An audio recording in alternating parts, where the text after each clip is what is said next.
کچھ کرتے ہیں، لیکن جب اصل دین کی باری آتی ہے تو وہاں پہ ہم کہتے ہیں کہ نہیں، ابھی وقت نہیں، ابھی بڑا وقت، وہ دعا کریں انشاءاللہ اب نے دیا تو میں ضرور دوں۔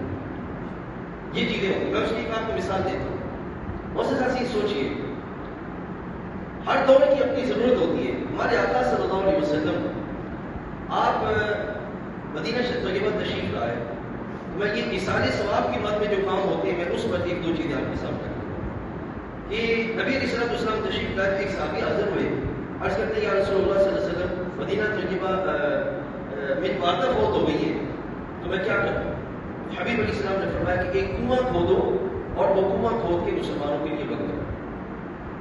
اب سوچ کے بتائیے نا، یہ قابل غور بات۔ اب کنواں کی اس وقت ضرورت تھی سوسائٹی کو، ٹھیک ہے، تو سوسائٹی کی ضرورت اور یہ جو سوسائٹی کے لحاظ سے دینی مقصد تھا کہ مسلمانوں کو، کیونکہ اس وقت جتنے بھی کنویں تھے ان پہ یہودیوں کو قبضہ تھا، اور اس وقت وہ کنواں نبی علیہ السلام نے فرمایا کہ کھودو تاکہ مسلمان اس اعتبار سے باصلاحیت ہو جائیں اور وہ اپنے پاؤں پہ کھڑے ہو جائیں اور وہ کسی کے محتاج نہ ہوں۔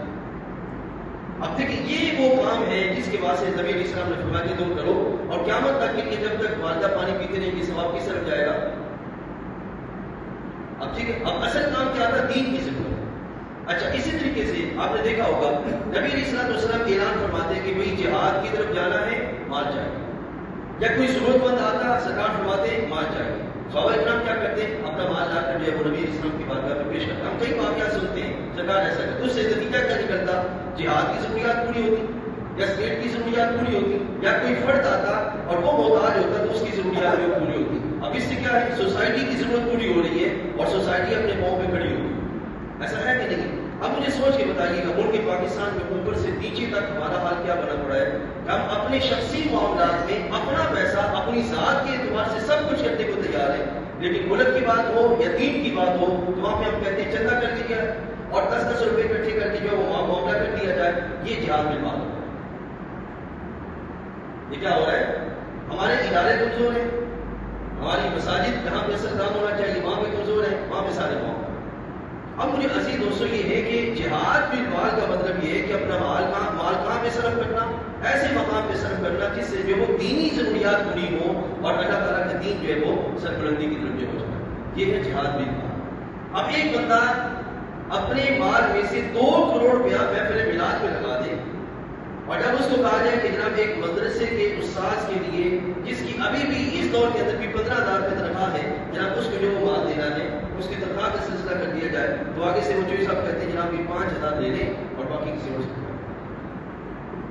اس کا مطلب کیا ہوا؟ جہاد کا وہ کانسیپٹ جو ہماری سوسائٹی میں ہونا چاہیے اسلام کے اعتبار سے وہ چیزیں ہماری سوسائٹی میں نہیں، اور سمجھا کہ تو یہ جہاد بالمال، ٹھیک ہے۔ اس کے بعد عزیز دوستوں ایک اور اس سوسائٹی کے اندر کیفیت ہے جس کی طرف بڑھنے کے بعد پھر ہم آخری پہلو کی طرف جائیں گے، اور وہ ہے جہاد بالقلم، قلم کے ساتھ جہاد، مین کے حق لکھنا۔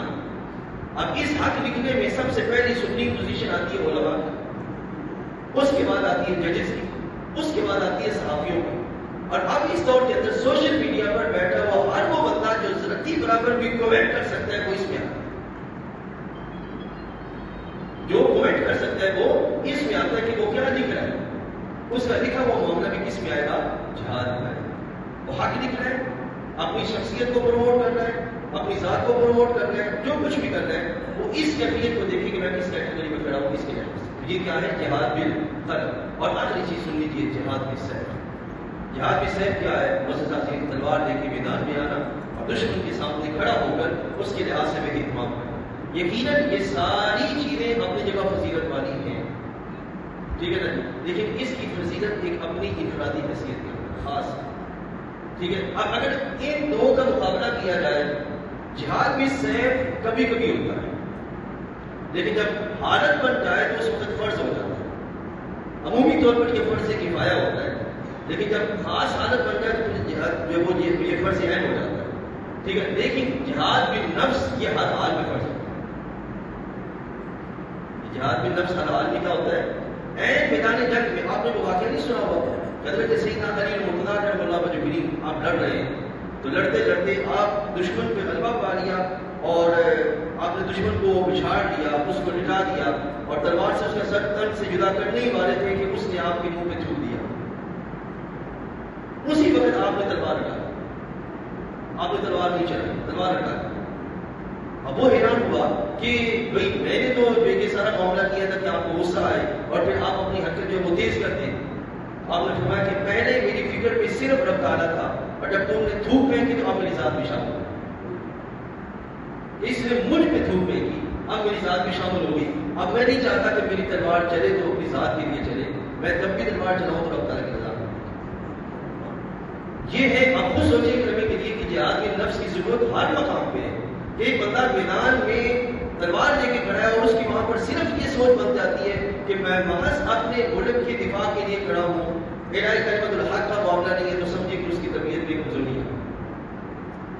ٹھیک ہے، تو اس چیز کی یہ معاملہ اسلام میں ہمیشہ رہا ہے اور جب اس چیز میں لوگ مضبوط رہے نا تو یہ سارے معاملے مضبوط رہے. اور جب نفس کے خلاف ان کا معاملہ کمزور ہوا، صحیح طور پر اس کی ان کی تربیت نہیں ہو پائی اور اس پہ خیر پر قائم بھی ہو پائے تو نتیجہ کا نکلا کہ سارے معاملات کمزور. اب مجھے سوچ کے بتائیے گا کہ ہمیں ان ساری کیٹیگریز میں سے جس چیز میں ٹھہرنا ہے اس کے لحاظ سے کوشش کرنی. اور کوئی بندہ جہاد میں نفس سے خالی نہیں ہے، مال سے خالی نہیں ہے، علم لسان. ایک بچہ گھر میں ایک بندہ گھر میں اپنے بچوں کی تربیت کرتا ہے اور ان کو حق سکھاتا ہے نا، وہ جہاد میں لسان کا. بات سمجھ رہے ہیں؟ ایک بندہ جو ہے وہ سوشل میڈیا پہ بیٹھ کے کچھ لکھنے کی صلاحیت رکھتا ہے اور کچھ نہ کچھ لکھتا ہے، وہ جہاد میں قدم کرتا ہے. آپ یقین جانیے کئی دفعہ ایسا ہوتا ہے کہ آپ دین کے بارے میں اور دینی جو معاملات ہیں ان کے بارے میں لکھنا شروع کریں، آپ کا جو وہ پیج ہے بلاک ہو جائے. اس کا مطلب کیا ہوا؟ عالمی طاقتیں اس کیفیت میں بیٹھی ہیں کہ جناب آپ اپنے وہ کھیلنے کے چکروں میں آپ جو مرضی کرتے پھریں. وہ ایک اور لفظ کہتا ہوں کہ ٹک ٹاک پر جا کر جو جہاں کی آپ جو ہے وہ چمڑے مارتے پھریں، آپ اس کو سوشل میڈیا قبول کرے گا. لیکن جو ہی آپ جو ہے وہ کہیں کسی برائی کے خلاف بولیں گے فوراً سے پہلے آپ کو وارننگ آ جائے گی، پھر آپ کا پیج بلاک کر دیں گے. کیوں؟ کھیلایا جا رہا ہے لوگوں کو، گھمایا جا رہا ہے لوگوں کو اور اپنے مقاصد کے لیے استعمال کیا جا رہا ہے. اب سوچیں نبی کے لیے کتنا عظیم مقصد ہے مومن کا اور کتنے نیچ معاملے میں جو قوم کو ڈال دیا گیا اور قوم جو ہے اس طرف چلی گئی.